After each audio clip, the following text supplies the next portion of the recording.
Audiolivro Tudo Coopera para o Bem, por Thomas Watson. Quando olhamos para as providências adversas e vemos o Senhor cobrindo o seu povo com cinzas e embebedando-o com absinto, Lamentações 3,15, podemos questionar o amor de Deus e dizer que Ele lida de modo severo com o seu povo. Mas isso não é verdade. Deus ainda é bom para Israel, porque Ele faz com que todas as coisas cooperem para o bem dele. Ele não é um Deus bom que transforma tudo em bem? Ele tira o pecado e acrescenta graça. Isso não é bom? Quando somos julgados, somos repreendidos pelo Senhor, para não sermos condenados com o mundo. 1 Coríntios 11:32. A profundidade da aflição é para nos salvar da profundidade da condenação. Que sempre justifiquemos a Deus. Quando nossa condição exterior for muito ruim, digamos: Deus é bom. Deus é bom o tempo todo. Veja por que motivo os santos devem render graças com frequência. Os cristãos são falhos nisso, pois embora façam muitas súplicas, eles fazem poucas ações de graças. O apóstolo diz: em tudo dai graças. 1 Tessalonicenses 5,18. Por quê? Porque Deus faz tudo cooperar para o nosso bem. Agradecemos ao médico, embora ele nos dê um remédio amargo que nos deixa fracos, porque ele faz isso para nos curar. Agradecemos a qualquer homem que nos faça uma boa ação e não seremos gratos a Deus que faz tudo cooperar para o nosso bem? Deus ama um cristão grato. Jó agradeceu a Deus quando esse tirou tudo dele. O Senhor tirou, bendito seja o nome do Senhor. Jó 1:21. Muitos agradecerão a Deus quando ele der. Jó agradeceu a Deus quando ele tirou, porque sabia que Deus faria o bem a partir disso. Lemos sobre os santos com harpas nas mãos. Apocalipse 14:2. As quais são um emblema de louvor. Encontramos muitos cristãos que têm lágrimas nos olhos e queixas na boca, mas há poucos com as harpas nas mãos, que louvam a Deus na aflição. Ser grato na aflição é uma obra peculiar a um santo. Todo pássaro pode cantar na primavera, mas alguns cantarão no auge do inverno. Quase todos podem ser gratos na prosperidade, mas um santo verdadeiro pode ser grato na adversidade. Um bom cristão bendirá a Deus, não apenas ao nascer do sol, mas também ao pôr do sol.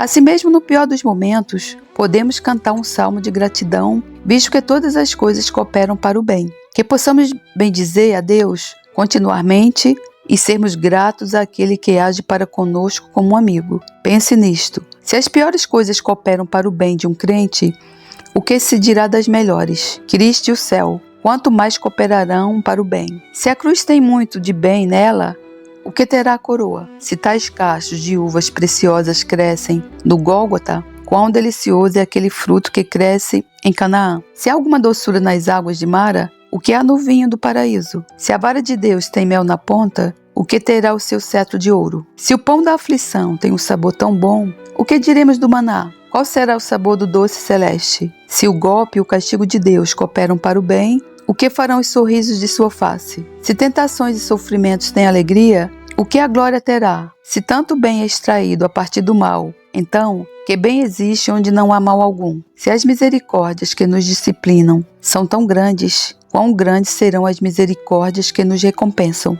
Portanto, consolem-se mutuamente com essas palavras. Considere que se Deus faz com que todas as coisas visando o nosso bem, quão certo é que devemos fazer todas as coisas visando a glória dele. Fazei tudo para a glória de Deus. 1 Coríntios 10:31. Os anjos glorificam a Deus, eles entoam hinos de louvor. Então, quanto mais o homem deveria glorificá-lo, pois Deus fez mais por ele do que pelos anjos? Deus nos dignificou acima deles, ao unir nossa natureza à divindade. Cristo morreu por nós e não pelos anjos. O Senhor nos deu não apenas a sua graça comum, mas nos enriqueceu com as bênçãos pactuais. Ele nos deu o seu Espírito. Ele se importa com o nosso bem-estar e faz tudo cooperar para o nosso bem. A livre graça estabeleceu um plano para a nossa salvação. Se Deus busca o nosso bem, nós não buscaremos a glória dele? Pergunta: como podemos glorificar a Deus? Ele é infinito em suas perfeições e não pode receber nenhum acréscimo de nossa parte. Resposta: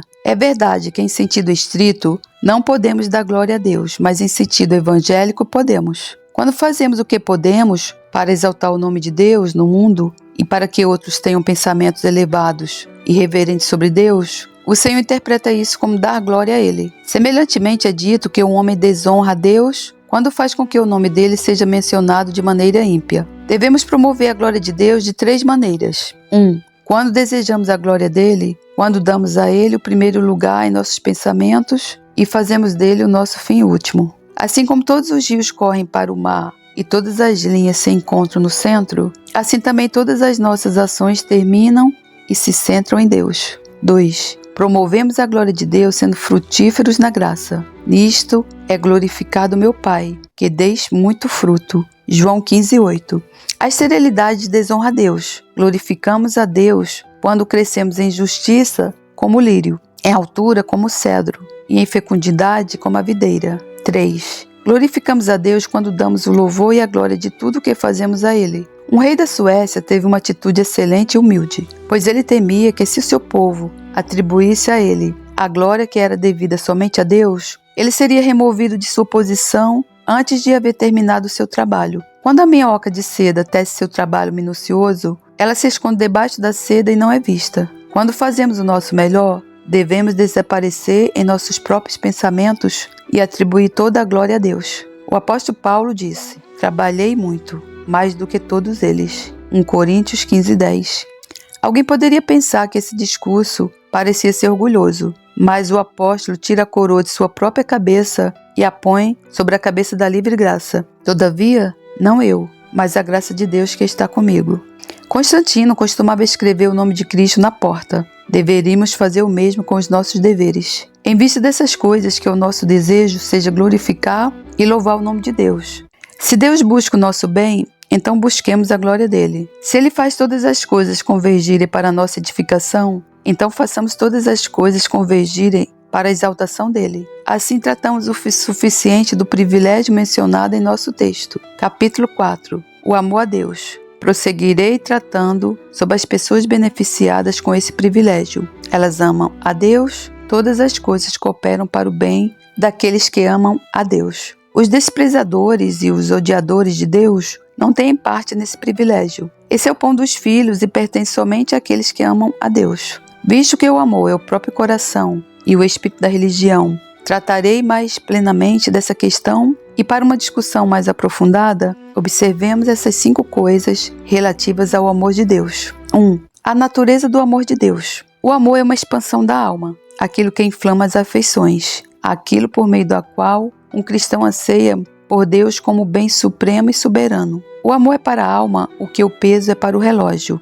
Ele direciona a alma para Deus. O amor também é como as asas com as quais voamos para o céu. Pelo amor nos apegamos a Deus, como a agulha ao ímã. 2. O fundamento do amor a Deus. O fundamento do amor a Deus é o conhecimento. Não podemos amar aquilo que não conhecemos. Para que nosso amor seja atraído para Deus, precisamos conhecer essas 3 coisas sobre Ele. 1.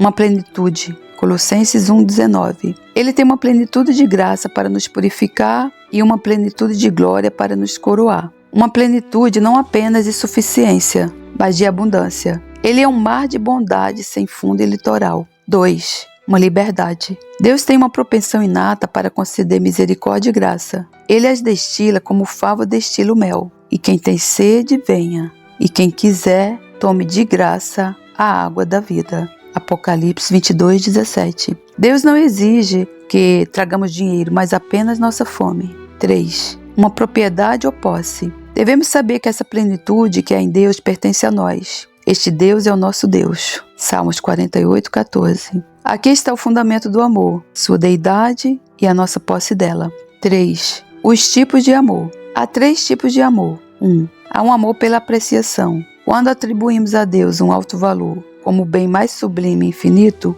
então estimamos a Deus, pois se o temos, não nos importamos em carecer de todas as demais coisas. As estrelas somem quando o sol aparece. Todas as criaturas somem de nossos pensamentos quando o sol da justiça brilha em seu pleno esplendor. 2. Há um amor de complacência e prazer, como um homem se deleita em um amigo a quem ama. A alma que ama a Deus se alegra nele como em seu tesouro, e repousa nele como em seu alvo. O coração está tão voltado para Deus que não deseja mais nada. Mostra-nos o Pai e isso basta. João 14:8. 3. Há um amor pela benevolência, que é um bom desejo pela causa de Deus. Aquele que ama o seu amigo deseja toda a felicidade a ele. Amamos a Deus quando desejamos o bem e quando desejamos que o interesse divino prevaleça. Nosso desejo de oração é que o nome dele seja honrado e que o Evangelho, que é a vara de sua força, floresça e frutifique como a vara de Arão. 4. As características do amor. 1. Nosso amor por Deus deve ser completo e em relação ao ser amado, deve ser com todo o coração. Amarás o Senhor teu Deus de todo o coração. Marcos 12:30. Na antiga lei, um sumo sacerdote não deveria se casar com uma viúva, nem com uma prostituta. Não com uma viúva, porque ele não teve o primeiro amor dela. Nem com uma prostituta, porque ele não teria todo o amor dela. Deus deve ter todo o nosso coração. O seu coração está dividido. Oséias 10:2. A verdadeira mãe não queria que seu filho fosse dividido. E Deus não quer que o nosso coração esteja dividido. Deus não deve habitar em apenas um cômodo do nosso coração, de modo que os demais sejam deixados para o pecado. O amor deve ser completo. 2. Nosso amor por Deus deve ser sincero. A graça seja com todos os que amam a nosso Senhor Jesus Cristo em sinceridade. Efésios 6:24. A palavra sincero faz referência ao mel, que é muito puro. Nosso amor por Deus é sincero quando é puro e sem interesse próprio. Isso é o que os eruditos chamam de amor de amizade. Devemos amar a Cristo, como diz Agostinho, por causa dele mesmo, assim como amamos o vinho doce por causa do seu sabor. A beleza e o amor de Deus devem ser os dois pilares que atraem o nosso amor para ele. Alexandre tinha 2 amigos, Heféstion e Craterus, dos quais disse: Heféstion me ama porque eu sou Alexandre. Craterus me ama porque eu sou o rei. Alexandre. Um amava sua esposa, o outro amava o que ele possuía. Muitos amam a Deus porque ele lhes dá pão e vinho, e não pelas excelências intrínsecas dele. Devemos amar a Deus mais pelo que ele é do que pelo que ele concede. O verdadeiro amor não é mercenário. Você não precisa contratar uma mãe para amar o seu filho. Uma alma que ama a Deus profundamente não precisa ser contratada por recompensas. Tal pessoa não pode deixar de amá-lo, pois vê o esplendor de beleza que irradia dele. 3. Nosso amor por Deus deve ser um amor fervoroso. A palavra hebraica para amor significa afeição ardente. Os santos devem ser como serafins que ardem em amor santo. Amar alguém de maneira fria é o mesmo que não amá-lo. O sol brilha com a sua máxima temperatura possível. Nosso amor por Deus deve ser intenso e veemente como brasas vivas de zimbro, que são as mais fortes e ardentes. Salmo 124. Nosso amor por coisas passageiras deve ser indiferente. Devemos amá-las como se não as amássemos. 1 Coríntios 7:30. Mas nosso amor por Deus deve ser fervoroso. A esposa precisou ser revigorada por amar tanto a Cristo. Cânticos 2:5. Nunca podemos amar a Deus como Ele merece, assim como Deus nos castiga menos do que merecemos. Esdras 9:13. Assim também, nós o amamos menos do que Ele merece. 4. Nosso amor por Deus deve ser ativo. Nosso amor por Deus deve ser como fogo, que é o elemento mais ativo.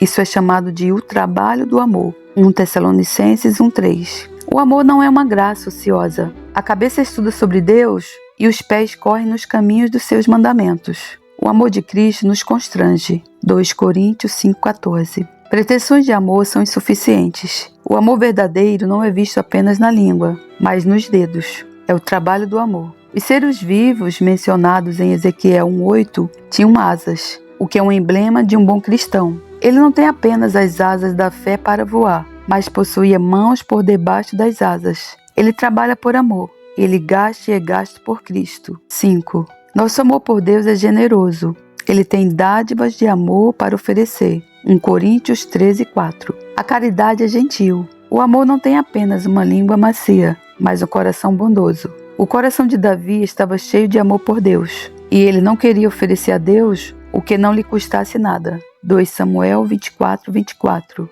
O amor não é apenas cheio de benevolência, mas de beneficência. O amor que alarga o coração nunca encolhe a mão. Aquele que ama Cristo será generoso para com os membros dele. Ele será olhos para os cegos e pés para os coxos. As costas e as barrigas dos pobres serão o campo onde ele semeia as sementes douradas da generosidade. Alguns dizem que amam a Deus, mas o amor deles é aleijado da mão. Eles não ofertam nada para bons usos. De fato, a fé lida com o invisível, mas Deus odeia o amor que não pode ser visto. O amor é como vinho novo e transbordante. Ele exala boas obras. A fim de honrar os macedônios, o apóstolo fala que eles ofertaram para os santos pobres não apenas na medida em que podiam, mas além da sua capacidade. 2 Coríntios 8:3. O amor é produzido na realeza. É uma graça nobre e maravilhosa. 6. Nosso amor por Deus é especial. Aquele que ama a Deus lhe dá um amor que não concede a mais ninguém. Assim como Deus dá aos seus filhos um amor que não concede aos ímpios, um amor que elege e adota assim, também um coração agraciado dá a Deus um amor distintivo e muito especial, do qual ninguém mais pode compartilhar. Porque estou zeloso de vós com o zelo de Deus,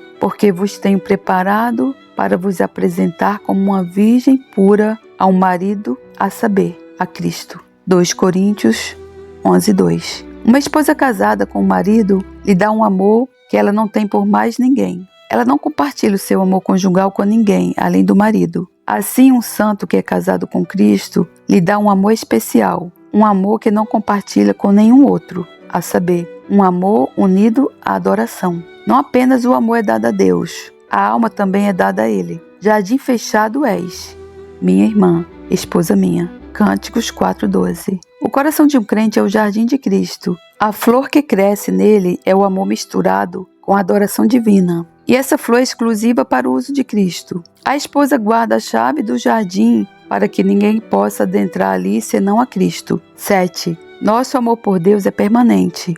É como o fogo que as virgens vestais mantinham em Roma. Não se apaga. O verdadeiro amor transborda, mas não se acaba. O amor a Deus, à medida que é sincero e sem hipocrisia, também é constante e sem apostasia. O amor é como o pulso do corpo, está sempre batendo. Não é uma terra, mas uma chuva de primavera. Assim como os homens maus amam seus pecados constantemente, de modo que nem a vergonha, nem a doença e nem o medo do inferno os farão desistir deles, assim também nada pode impedir o amor de um cristão por Deus. Nada. Nenhuma dificuldade ou oposição pode vencer o amor. O amor é forte como a morte. Cânticos 8:6. O túmulo engole os corpos mais fortes. Semelhantemente, o amor engole as dificuldades mais intensas. Muitas águas não podem extinguir o amor. Cânticos 8:7. Nem as águas doces do prazer, nem as águas amargas da perseguição. O amor a Deus permanece firme até a morte, estando arraigados e fundados em amor. Efésios 3:17. Coisas leves como palhas e penas são rapidamente lançados de um lado para o outro, mas uma árvore de raízes profundas permanece firme durante a tempestade. Assim também aquele que está enraizado no amor permanece firme. O verdadeiro amor nunca acaba, nem com o término dessa vida. 5. O grau do amor. Devemos amar a Deus acima de todos os outros objetos. Na terra não há quem o deseje além de ti. Salmo 73:25. Deus é a quintessência de todas as coisas boas. Ele é superlativamente bom. A alma que vê uma supereminência em Deus e admira aquela constelação de todas as excelências que há nele, é levada a amá-lo no mais alto grau. Bernardo declara que a medida do nosso amor a Deus deve ser amá-lo sem medida. Deus, que é o mais importante para a nossa felicidade, deve ter a eminência de nossas afeições. A criatura pode ter o leite do nosso amor, mas Deus deve ter a nata. O amor a Deus deve estar acima de todas as outras coisas, como o óleo fica acima da água. Devemos amar a Deus mais do que nossos outros relacionamentos, como aconteceu no caso de Abraão a oferecer Isaque. Sendo esse o filho de sua velhice, sem dúvida, ele o amava completamente. Mas quando Deus disse, toma agora o teu filho e oferece-o. Gênesis 22:2. Embora isso parecesse algo que não apenas era contrário à razão de Abraão, mas também à sua fé, pois o Messias viria de Isaque, e se ele fosse morto, como o mundo teria um mediador? No entanto, tão grande era a força da fé de Abraão e o fervor do seu amor por Deus, que ele tomou a faca do sacrifício e estava disposto a derramar o sangue de Isaque. Nosso bendito Salvador fala em odiar pai e mãe. Lucas 14:26. Cristo não quer que sejamos antinaturais, pois se nossos relacionamentos mais queridos se interpuserem em nosso caminho, e nos afastarem de Cristo, então devemos ignorá-los e não tomar conhecimento deles. Deuteronômio 33:9. Embora algumas gotas de amor possam correr em direção à nossa família e aos parentes, contudo, a plenitude da torrente deve fluir em direção a Cristo.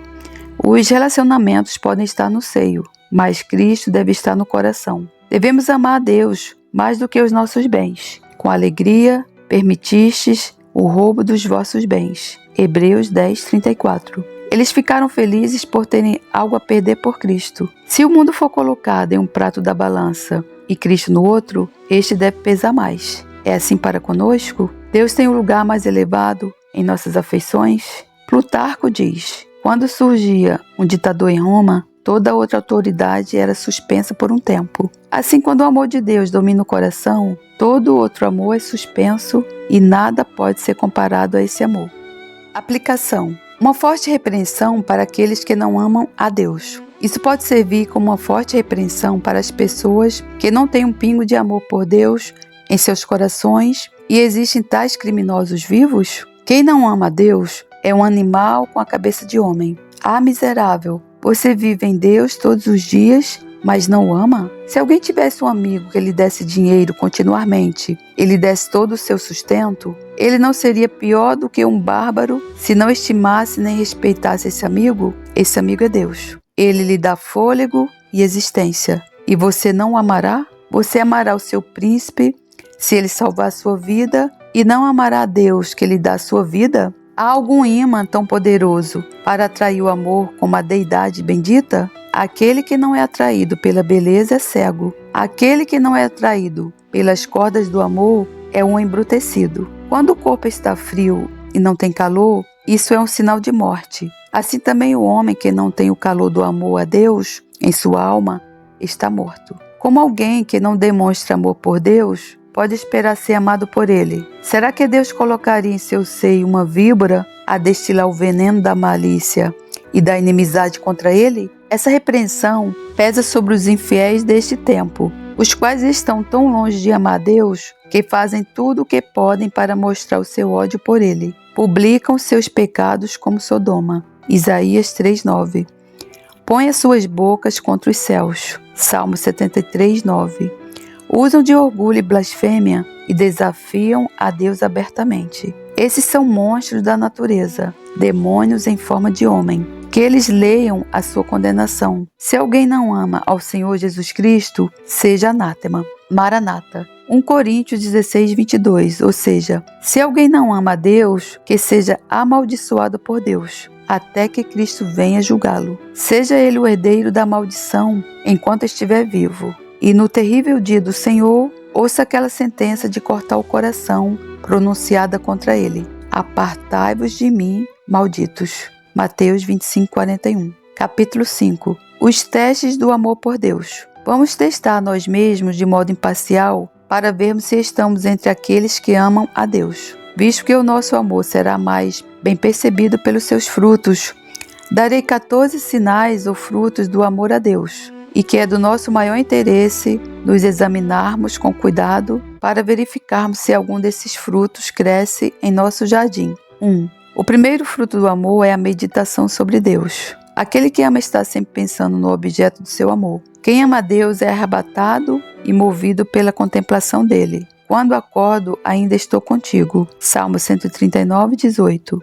Os pensamentos são como viajantes na mente. Os pensamentos de Davi o mantiveram no caminho para o céu. Eu ainda estou contigo. Deus é o tesouro, e onde está o tesouro, ali está o coração. Podemos testar o nosso amor por Deus através disso. Quais são os nossos pensamentos mais importantes? Podemos dizer que somos tomados de alegria quando pensamos em Deus? Nossos pensamentos têm asas, eles voam para o alto? Contemplamos Cristo e a glória? Quão longe de amarem a Deus estão aqueles que quase nunca pensam em Deus. Todas as suas cogitações são que não há Deus. Salmos 10:4. Um pecador expulsa Deus dos seus pensamentos. Ele nunca pensa em Deus, a menos que seja com horror, como o prisioneiro pensa no juiz. 2. O segundo fruto do amor é o desejo de comunhão. O amor deseja familiaridade e intimidade. Meu coração e minha carne clamam pelo Deus vivo. Salmos 84:2. O rei Davi estava impedido de entrar na casa de Deus, onde estava o tabernáculo, o sinal visível da presença divina. Ele suspira por Deus e, por meio de um desejo santo e fervoroso, clama pelo Deus vivo. Os que se amam conversam entre si. Se amamos a Deus, valorizamos as ordenanças dele, porque nelas nos encontramos com Deus.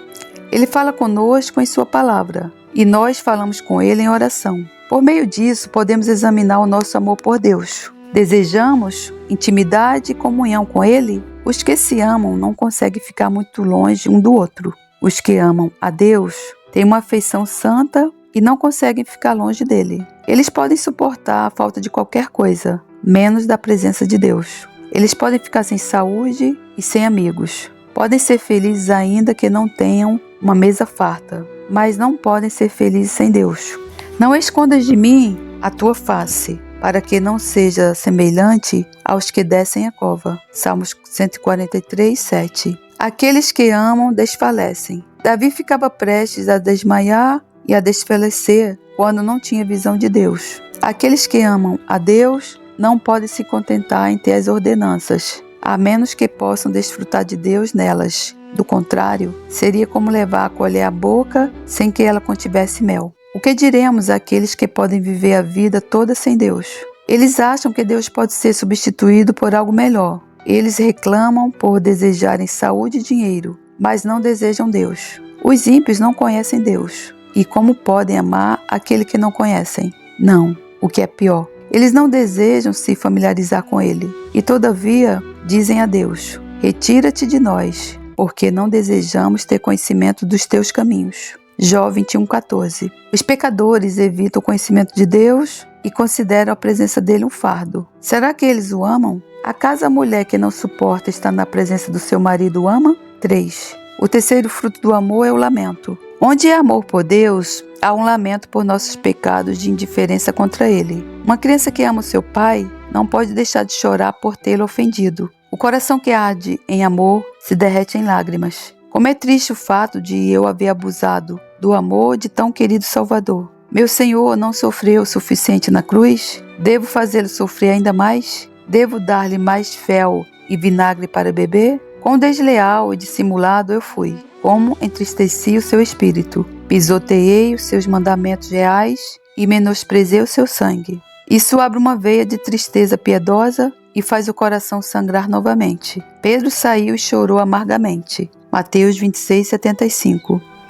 Quando Pedro pensou em como Cristo o amava, em como ele foi levado ao monte da transfiguração, onde Cristo lhe mostrou a glória do céu em uma visão, isso fez o seu coração se partir de tristeza por haver negado a Cristo 3 vezes, depois de receber tanto do amor dele. Pedro saiu e chorou amargamente. Que examinamos a nós mesmos para vermos se amamos a Deus. Derramamos lágrimas da tristeza piedosa? Lamentamos pela nossa indiferença contra Deus, pelo nosso abuso da misericórdia dele e por não aperfeiçoarmos os nossos talentos? Quão distantes estão de amar a Deus aqueles que pecam diariamente e contudo seus corações nunca lamentam. Eles têm um mar de pecado, mas nenhuma gota de tristeza. Eles estão tão longe de ficarem perturbados que até mesmo chegam a se divertirem com seus pecados. Quando tu fazes mal, então andas saltando de prazer. Jeremias 11:15. Miserável, Cristo sangrou pelo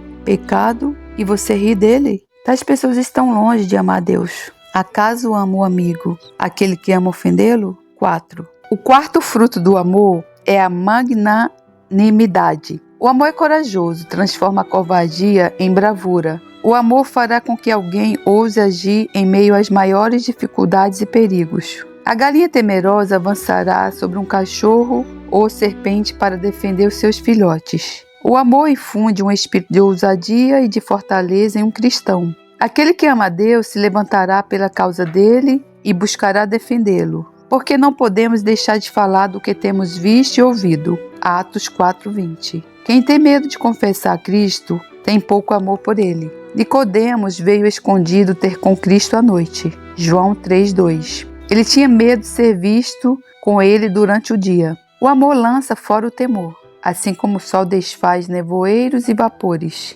O amor divino, em grande medida, desfaz o temor carnal. Será que ama a Deus aquele que pode ouvir as benditas verdades divinas serem contrariadas e se calar? Quem ama o seu amigo o defenderá e o justificará quando for criticado. Cristo se apresenta em nosso favor no céu e tememos nos apresentar em favor dele na terra? O amor anima um cristão, incendeia o seu coração com zelo e o fortalece com coragem. 5.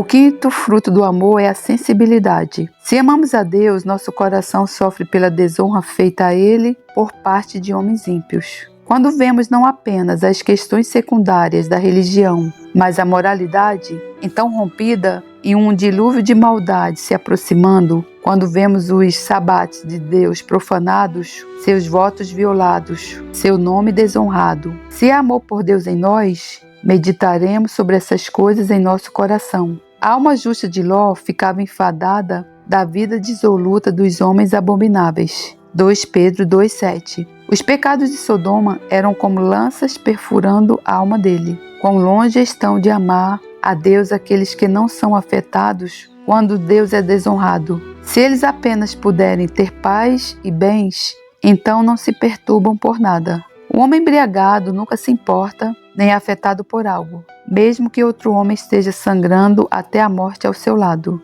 Assim muitos estão tão embriagados com o vinho da prosperidade que mesmo quando a honra de Deus é ferida e as verdades deles jazem sangrando, eles não são afetados por nada disso. Se os homens amassem a Deus, lamentariam ver sua glória sendo ofendida e sua própria religião se tornar um mártir. 6. O sexto fruto do amor é o ódio contra o pecado.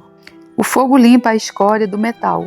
O fogo do amor limpa o pecado. Efraim dirá: que mais tenho eu com os ídolos? Oséias 14:8. Aquele que ama a Deus não tem nada a ver com o pecado, senão o fato de que está em guerra contra ele. O pecado ataca não apenas a honra de Deus, mas o seu ser. Acaso ama o seu príncipe aquele que dá abrigo a alguém que é um traidor da coroa? É um amigo de Deus aquele que ama aquilo que Deus odeia? O amor por Deus e o amor ao pecado não podem habitar juntos. As afeições não podem ser colocadas sobre duas coisas contrárias ao mesmo tempo. Um homem não pode amar a saúde e amar também o veneno. Assim não é possível amar a Deus e ao pecado também. Quem tem algum pecado secreto e admitido em seu coração está tão longe de amar a Deus quanto o céu e a terra estão distantes um do outro. 7. O sétimo fruto do amor é a crucificação. Aquele que ama a Deus está morto para o mundo. O mundo está crucificado para mim e eu para o mundo.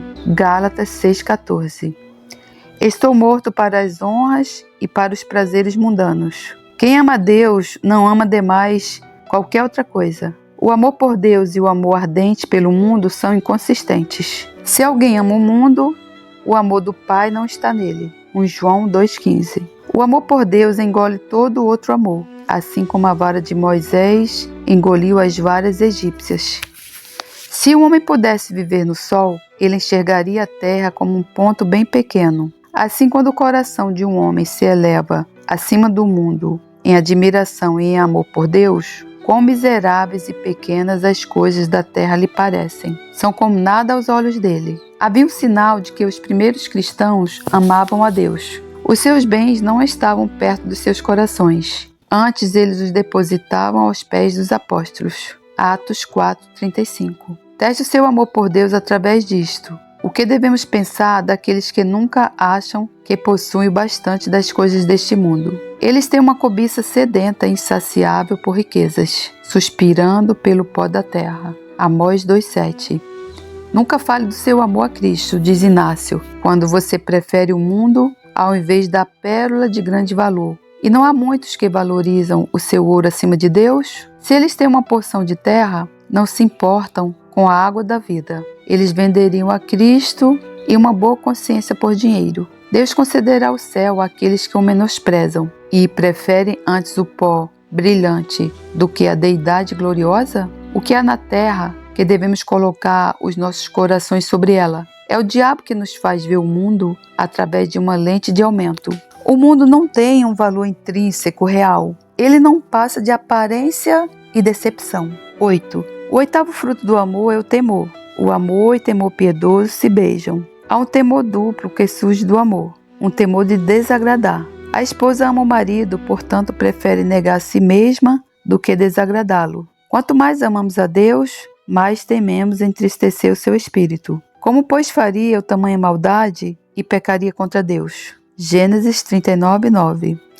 Quando Eudóxia, a imperatriz, ameaçou banir Crisóstomo, ele disse: diga a ela que não temo nada além do pecado. É um amor bendito, aquele que faz um cristão ter um zelo ardente e tremer de calafrios com o pensamento de ousar ofender a Deus. Um temor misturado com zelo. O seu coração, de Eli, estava tremendo pela arca de Deus. 1 Samuel 4:13. Não é dito que seu coração tremia por Ofni e Finéias, seus 2 filhos, mas que o seu coração tremia pela arca. Porque se a arca fosse tomada, então a glória iria também. Aquele que ama a Deus está cheio de temor de que não adoeça a igreja. Ele teme que a profanação, que é a praga da lepra, aumente, que o papado continue, que Deus se aparte do seu povo. A presença de Deus em suas ordenanças é a beleza e a força de uma nação.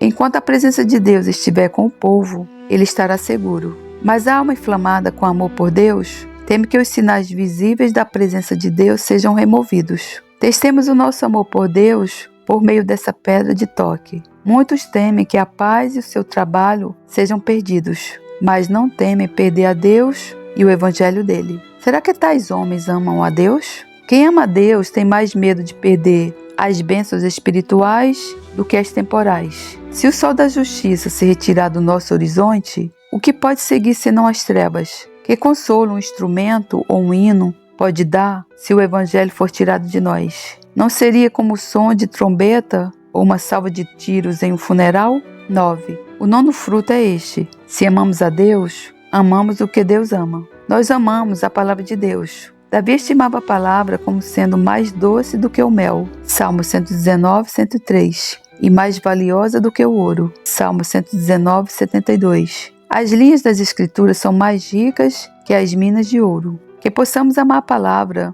ela é a estrela guia que nos direciona para o céu. É o campo em que a pérola está escondida.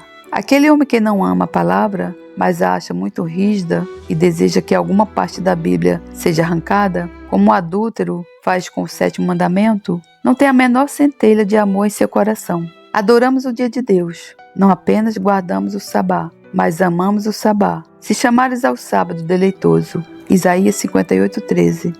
O sabá é o que mantém a religião entre nós. Esse dia deve ser consagrado como glorioso ao Senhor. A casa de Deus é o palácio do grande rei. No sabá, ali Deus se revela a nós. Se amamos a Deus, valorizamos o dia dele acima de todos os outros dias. Toda semana seria sombria se não fosse por esse dia, no qual cai uma porção dobrada de maná. No dia do Senhor, o portão do céu está aberto e Deus desce em uma chuva dourada. Nesse dia bendito, o sol da justiça, o nosso Senhor Jesus Cristo, se eleva sobre a alma. Como o coração gracioso valoriza aquele dia que foi feito para que ele desfrute de Deus. Nós amamos a lei de Deus. Uma alma graciosa se alegra com a lei porque ela expõe os seus excessos pecaminosos. O coração estaria pronto para se lançar no pecado se não houvesse algumas restrições benditas impostas pela lei de Deus. Quem ama a Deus, ama a lei dele. A lei do arrependimento, a lei da negação do eu. Muitos dizem que amam a Deus, mas odeiam as leis dele. Rompamos as suas ataduras e sacudamos de nós as suas cordas. Salmos 2:3. Os preceitos de Deus são comparados a cordas, que amarram os homens ao seu bom comportamento. Mas os ímpios acham essas cordas muito apertadas. Por isso dizem, vamos rompê-las. Eles fingem amar Cristo como Salvador, mas o odeiam como Rei. Cristo nos fala sobre o seu jugo. Mateus 11:29. Os pecadores gostariam que Cristo colocasse uma coroa em suas cabeças, mas não o jugo em seus pescoços. Seria estranho que um rei governasse sem leis. Amamos a imagem de Deus, amamos a sua imagem que brilha nos santos. Todo aquele que ama ao que o gerou, também ama ao que dele é nascido. 1 João 5:1. É possível amar um santo, mas não o amar como santo. Podemos amá-lo por outra coisa, por sua capacidade ou porque ele é amoroso e generoso. Um animal ama um homem, mas não por ele ser um homem. mas porque ele o alimenta e é seu provedor. Mas amar um santo, por ser um santo, é um sinal de amor por Deus. Se amamos um santo por sua santidade, como tendo algo de Deus nele, então o amamos nesses 4 casos. A. Nós amamos um santo, embora ele seja pobre. O homem que ama o ouro, amará uma pepita de ouro, ainda que ela esteja envolta em um trapo. Assim também, embora um santo esteja em trapos, nós o amamos, porque há algo de Cristo nele. B. Nós amamos um santo, embora ele tenha muitas falhas pessoais. Não existe perfeição aqui. Em alguns, a ira impaciente prevalece. Em outros, a inconstância.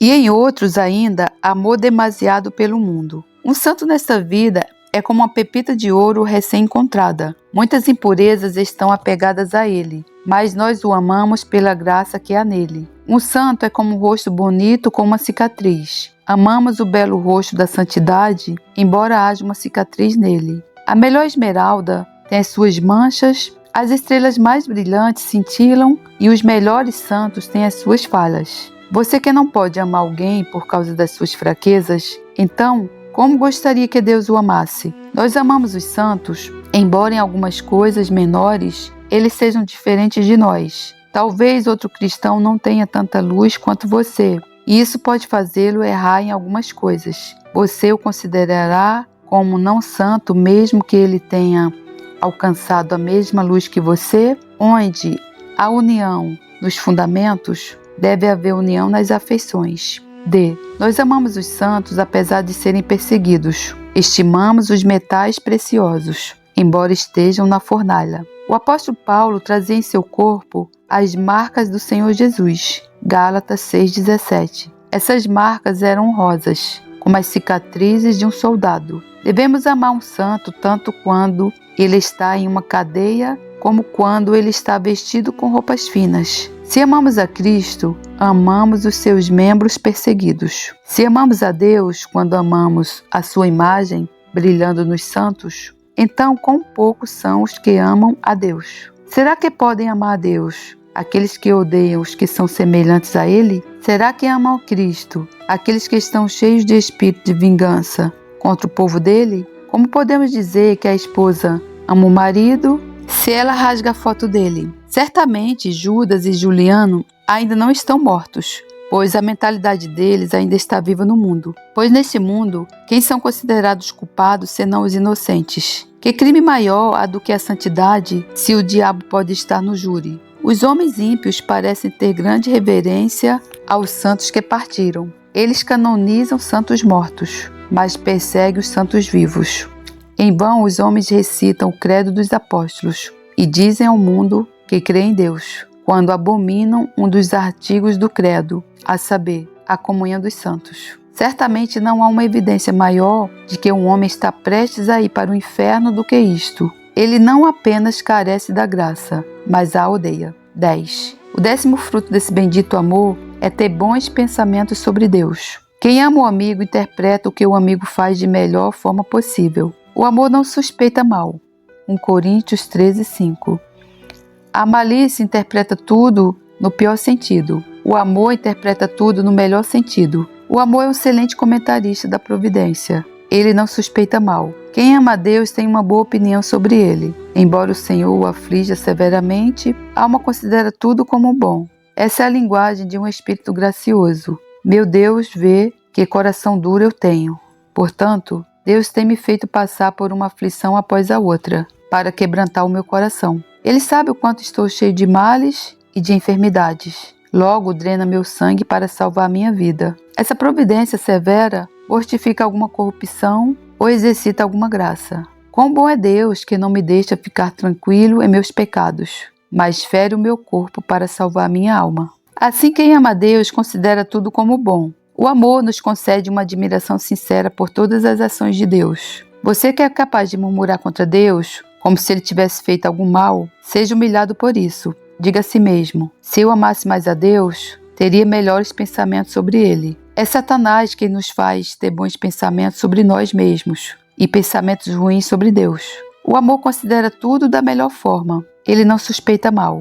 11. O 11º fruto do amor é a obediência. Aquele que tem os meus mandamentos e os guarda, esse é o que me ama. João 14, 21. É inútil dizer que amamos a pessoa de Cristo se menosprezarmos os mandamentos dele. Acaso ama o seu pai e o filho que se recusa a obedecê-lo? Se amamos a Deus, devemos obedecê-lo naquelas coisas que crucificam a carne e o sangue, nas coisas difíceis e nas coisas perigosas. Nas coisas difíceis, como na mortificação do pecado. Existem alguns pecados que não são apenas próximos a nós, como nossas roupas, mas amados por nós como nossos olhos. Se amamos a Deus, devemos nos opor a tais pecados, tanto em propósito quanto em prática. Além disso, ao perdoar nossos inimigos, pois Deus nos ordena, sob pena de morte, a perdoar, perdoando-vos uns aos outros, Efésios 4:32. Isso é difícil. É como atravessar um rio. Somos tendentes a nos esquecer das bondades e a nos lembrar das ofensas. Mas se amamos a Deus, passaremos por cima das ofensas. Quando consideramos seriamente quantos talentos Deus nos concedeu, quantas afrontas e provocações Ele tem suportado da nossa parte,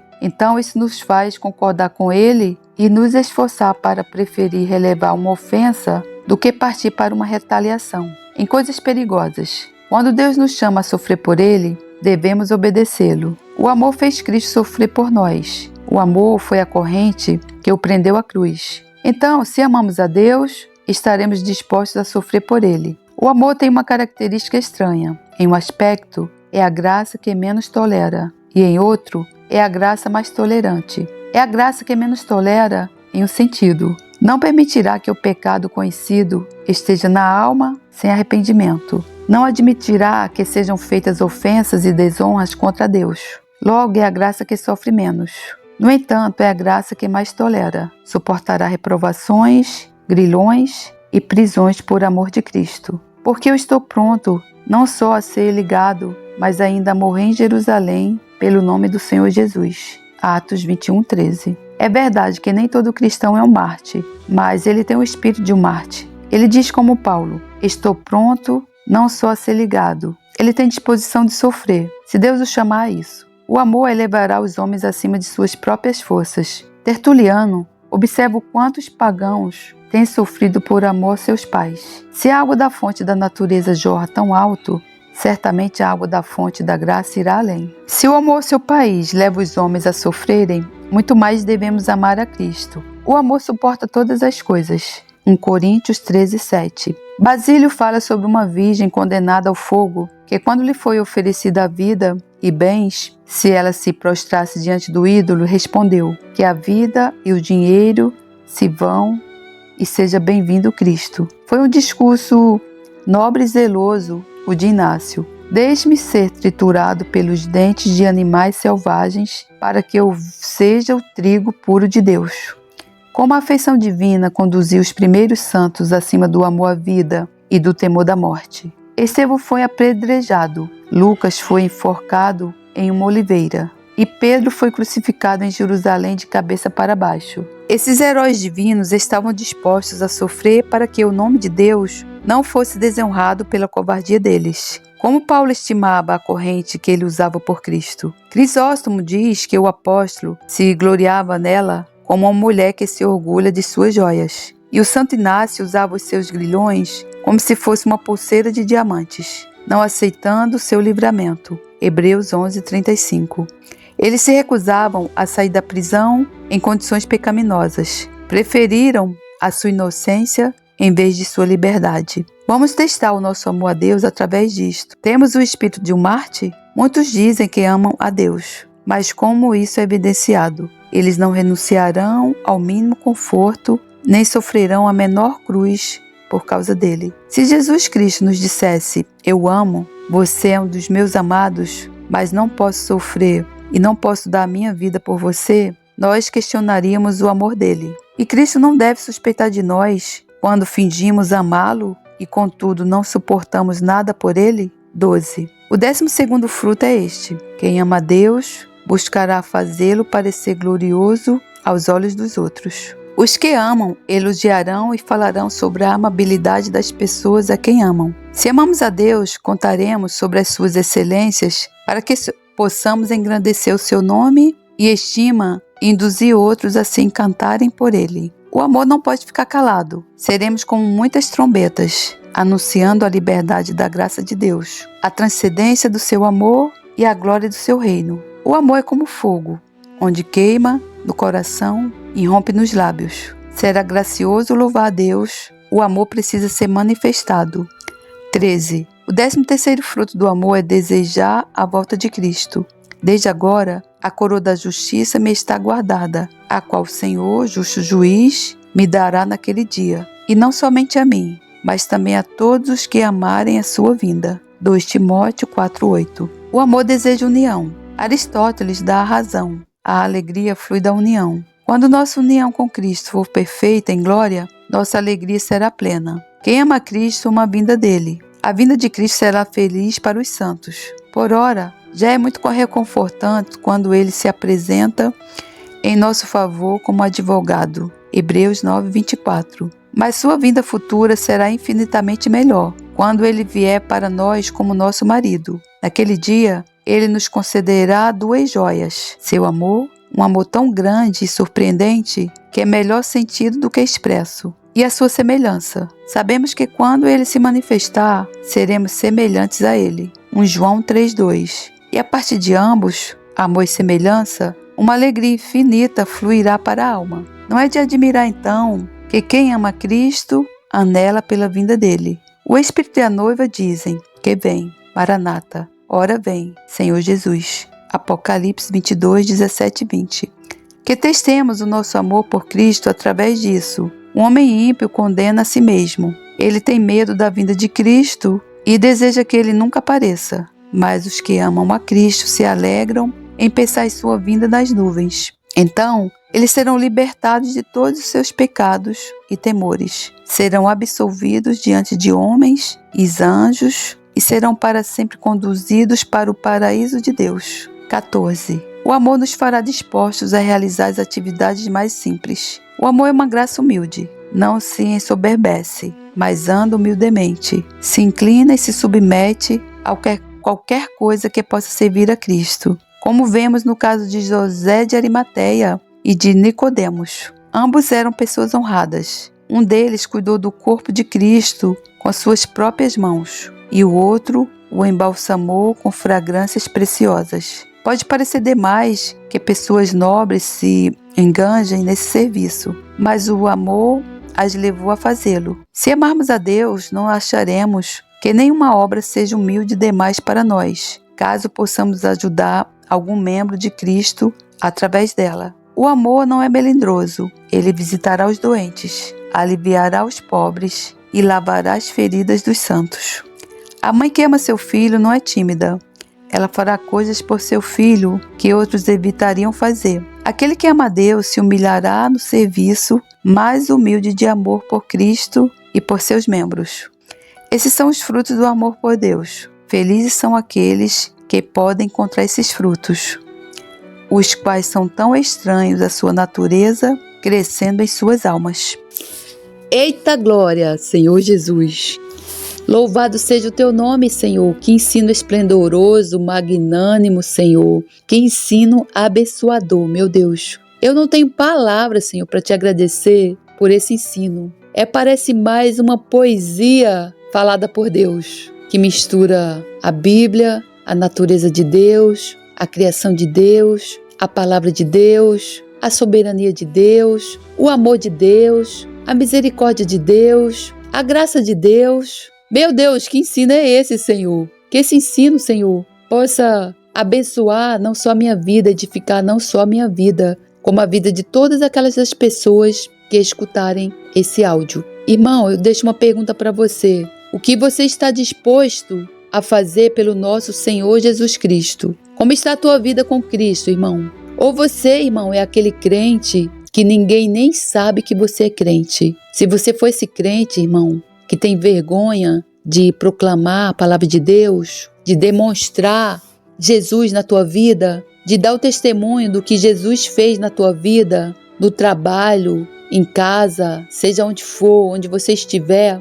você, irmão, não está em Cristo. Irmão, nós somos uns privilegiados, irmão. Sinta-se como um privilegiado. de fazer parte da família do Deus Todo-Poderoso, do começo, do meio, do fim, do Deus que é, do Deus que era, do Deus que há de vir a julgar os vivos e os mortos. Irmão, nós somos uns privilegiados, irmão. Você já agradeceu, irmão, a Deus por isso hoje? Já agradeceu, irmão? É assim, irmão, que nós devemos acordar pela manhã. Senhor, obrigada por mais um respiro. Obrigada, Senhor, por mais um dia de vida. Obrigada, Senhor, por eu estar debaixo da Tua graça. Obrigada, Senhor, por ter me escolhido antes da fundação do mundo. Irmão, enquanto tem tantos irmãos aí padecendo na mão do maligno, você é a luz, irmão. Você é a estrela da manhã. Você é o sol da justiça, como nosso Senhor Jesus Cristo. Então, irmão, eu oro a Deus e peço a Deus que você ilumine a vida de alguém. Fale de Jesus para alguém. Fale da palavra de Deus. Abra a tua boca, irmão, porque Jesus reina. Ele é nosso rei, Ele é o nosso legislador, Ele vive e Ele está voltando, irmão. E eu vou terminar com esse versículo da Bíblia. O Senhor vive e bendito seja o meu rochedo e exaltado seja o Deus da minha salvação. Salmos 18, 46. E que o amor de Deus, a graça do nosso Senhor Jesus Cristo e a comunhão do Santo Espírito esteja com todos nós. Amém. Graças a Deus. Louvado seja o teu nome, Senhor, por todos os séculos dos séculos. Amém.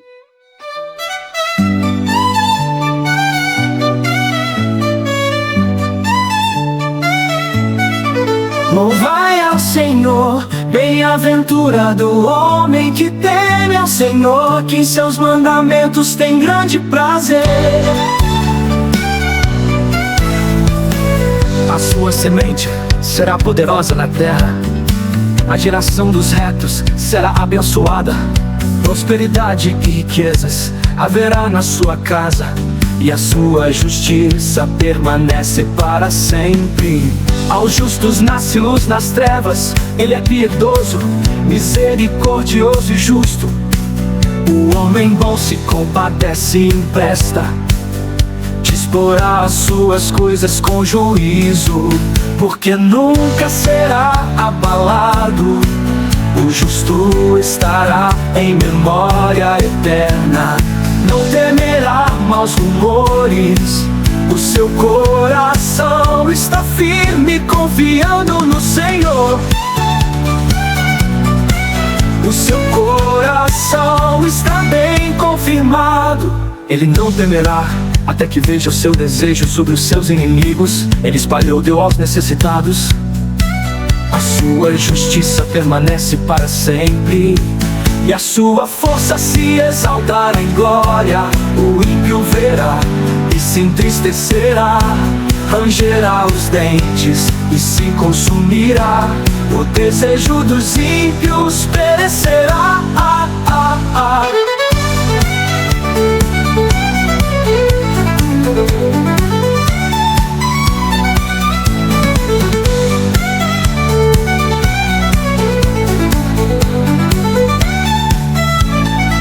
Louvai ao Senhor, bem-aventurado o homem que teme ao Senhor, que em seus mandamentos tem grande prazer.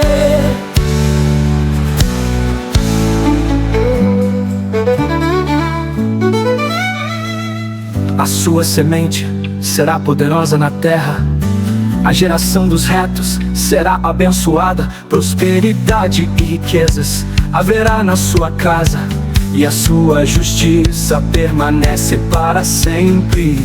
Aos justos nasce luz nas trevas, Ele é piedoso, misericordioso e justo. O homem bom se compadece e empresta, disporá as suas coisas com juízo, porque nunca será abalado.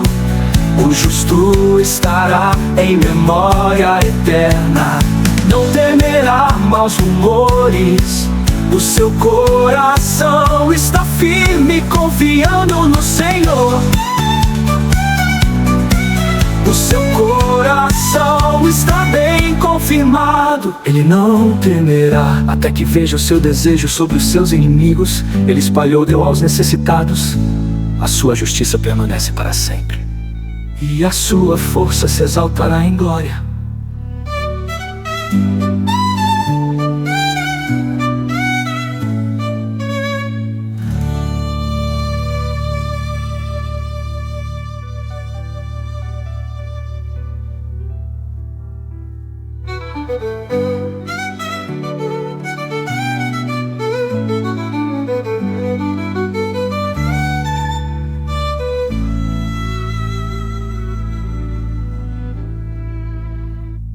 O ímpio verá e se entristecerá, rangerá os dentes.